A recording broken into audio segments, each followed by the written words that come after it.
ఉషోదయం ప్రేమించు కాపరి ఉషా కిరణాలు ఉదయకాలపు వాక్య ధ్యానంకు మిమ్మల్ని ఆహ్వానిస్తున్నాం.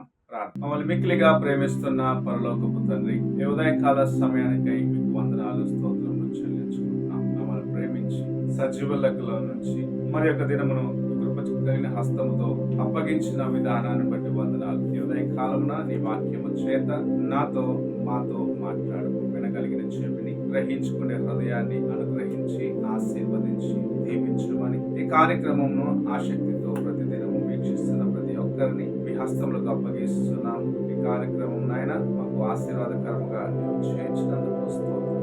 ఇంకను అనేకులను నాయన నీ వైపు నాయన ఆకర్షించడానికి సాధనముగా ఈ కార్యక్రమం చేయమని యేసు పరిశుద్ధ నామమున అడిగి వేడుకుంటున్నాను పరమ తండ్రి, ఆమేన్. ఈ ఉదయకాలపు వాక్య భాగము కీర్తనల గ్రంథము 25వ కీర్తన మొదటి 2 వచనములను మనము చదువుతాం. కీర్తనల గ్రంథము 25వ కీర్తన మొదటి 2 వచనం. యెహోవా, నీ దిక్కునకు చూచి నా ఆత్మను ఎత్తుకొనుచున్నాను. నా దేవా, నీ యందు నమ్మికయుంచి ఉన్నాను. నన్ను సిగ్గుపడనీయకుము.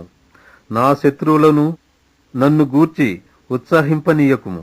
మనము చదివిన ఈ కీర్తన భాగము దావీదు మహారాజు రాసిన కీర్తన. ఇది ఆయన యొక్క సమస్యల్లో లేకుంటే ఇబ్బందుల మధ్యలో విడుదలను, దేవుని యందు ఉన్న క్షమాపణను జ్ఞాపకము చేసే ఒక కీర్తనగా ఉన్నది. మనము చూసినట్లయితే మొదటి మాటలో నా యొక్క ఆత్మను యెహోవా వైపు ఎత్తుచున్నాను, నీవు నాకు సహాయము, నీ యందు నేను నమ్మిక కలిగి ఉన్నాను అన్న రీతిగా కీర్తనాకారుడు చెప్పటం చూడగలము. ఈ ఉదయకాల సమయమున నీవు నేను చేయవలసిన ఒక చాలా ప్రాముఖ్యమైన విషయాన్ని కీర్తనాకారుడు తన యొక్క అనుభవంలో తెలియపరుస్తూ ఉన్నాడు. ఒక సమస్య, ఒక కష్టము, ఒక శోధన నీకు సమీపముగా లేకుంటే నేను ఆవరించినప్పుడు నీవు చేయవలసిన మొదటి కార్యము యెహోవా వైపు నీ కన్నులను ఎత్తటము. ఈ దినం అనేకులు దేవుని వైపు చూసేది మానుకొని తమకు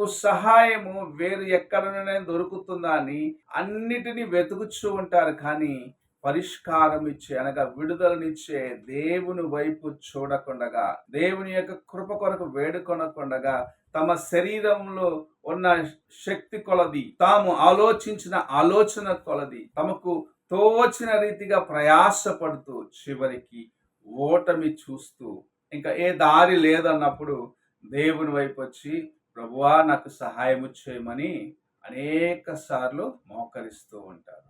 అయితే ఇక్కడ కీర్తనకారుడు చెప్తున్న మాట మనం చూసినట్లయితే, నేను ఆయన వైపు చూస్తాను, నా కన్నులన్నీ ఆయన వైపే ఉన్నాయి, నాకు సహాయము ఆయన యొద్ద నుండే వస్తుంది, నాకు విడుదల ఆయన యొద్ద నుండే వస్తుంది, నన్ను క్షమించేవాడు ఆయనే, నన్ను ఆదరించేవాడు ఆయనే, నన్ను బలపరచువాడు ఆయనే అని చాలా ధైర్యముగా చెప్పగలుగుచు ఉండటం మనం చూస్తూ ఉన్నాం. మన జీవితంలో దేవుని యందు ఇలాంటి నమ్మిక కలిగి ఉన్నామా? ప్రభు నాకు విడుదల ఇచ్చేవాడు, నేను చేసిన ప్రతి బలహీనతలు క్షమించేవాడు, నన్ను ఆయన విడిపించే దాని కోసము తన్ను తాను అప్పగించుకున్నాడు. నా బలహీనతలు ఆయన చూడలేదు, నా యొక్క లోపములు ఆయన చూడలేదు, నాకు అవిధేయతను ఆయన చూడలేదు, కానీ నన్ను ప్రేమించినాడు, నా కోసం సమస్తమును చేసినాడని నీవు గ్రహించుకోగలుగుచున్నావా? ఒక్కసారి నీ హృదయమును ప్రశ్నించుకో. ఇక్కడ కీర్తనకారుడు చెప్తున్నాడు, నేను సిగ్గుపడను, నన్ను అవమానపరచను, నా శత్రువులకు ముందు నన్ను స్థిరముగా నిలబెడతాడు, లేదా నా శత్రువుకు ముందు నాకు జయముని ఇమ్మని కీర్తనకారుడు అడగటం మనం చూడగలం. నన్ను సిగ్గుపరచకము. దేవుని యందు నమ్మిక కలిగిన వాడు ఎటువంటి పరిస్థితి గుండా వెళ్ళినను సరే, ఎలాంటి శోధన గుండా వెళ్ళినను సరే, ప్రభు అతనికి సహాయము చేస్తాడు కనుక ఎన్నడూ సిగ్గుపడడు. ఎటువంటి శోధనల శత్రువు అతని పైన జయము పొందుకొనకుండగా ప్రభు అతనికి సహాయము చేసేదాన్ని బట్టి, తాను ఉన్న స్థితిలో దేవుని యొక్క కృపను పొందుకుంటున్న దాన్ని బట్టి ఎలాంటి కార్యమునైనా జయించే శక్తిని, విడుదలచ్చే శక్తిని, క్షమాపణ అనుగ్రహించే ప్రభు వైపు చూస్తూ ముందుకు వెళ్ళేదానికి ఎలాగైతే కీర్తనకారుడు ఆశిస్తున్నాడో, అలానే నీవు నేను కూడా దేవుని వైపు చూడాలని ప్రభు ఆశిస్తూ ఉన్నాడు. కొండల తట్టు నా కన్నులెత్తుచున్నాను, నాకు సహాయము ఎక్కడ నుండి వచ్చును? దేవుని ఎదుటే నీకు సహాయం ఉన్నది, దేవుని యందే నీకు విడుదల ఉన్నది. ఆయన వైపు చూసి జయమును పొందు, ఆయన యందు విశ్వాసముంచి ఆయన కృపను సంపాదించుకొనుము. ఆయన లేవనెత్తి నిన్ను అనేకుల మధ్యలో స్థిరపరుస్తాడని ప్రభు తన యొక్క వాక్యము ద్వారాగా హెచ్చరిస్తూ ఉన్నాడు. నీవు ఆయన తట్టు నీ కన్నులెత్తుచున్నావా? ఆయనే నీకు సమస్తముగా ఉన్నాడా? నీకు సహాయము చేసే దేవుడుగా ఉన్నాడా? ఒక్కసారి నీ హృదయాన్ని పరీక్షించుకో. ప్రభు నిన్ను ఈ ఉదయకాల సమయంలో హెచ్చరిస్తూ ఉన్నాడు. అదే సమయంలో నిన్ను ఓదారుస్తూ ఉన్నాడు. నేను ఉన్నాను, నేను బలపరిచేవాడను, నేను సిగ్గుపడనివ్వను, నీ శత్రువుల మధ్యలో నేను నిన్ను స్థిరపరుస్తాను. అదే సమయంలో నీవు నీ హృదయమును దేవుని వైపు సరిగా ఎత్తుకొని, అనగా దేవుని వైపు చూస్తున్నావా అని నిన్ను ప్రశ్నిస్తూ ఉన్నాడు. ఎలాగున్నావు? కీర్తనకారుడైన దావీదు చెప్పిన రీతిగా ఆయన యందు విశ్వాసము కలిగి ఉన్నావా? ఆయన యందు నమ్మిక కలిగి ఉన్నావా? లేక నీ తలంపుల చేత కొట్టబడి దేవునికి దూరముగా ఉన్నావా? ఒక్కసారి నీ హృదయాన్ని పరీక్షించుకో. ప్రార్థన చేసుకుందాం. మహోన్నతుడు అయిన గొప్ప దేవ, ప్రాతకాలమున నీవు అనుగ్రహించిన కొద్ది మాటలు బట్టి వందనాలు చెల్లించుకుంటున్నాం తండ్రి.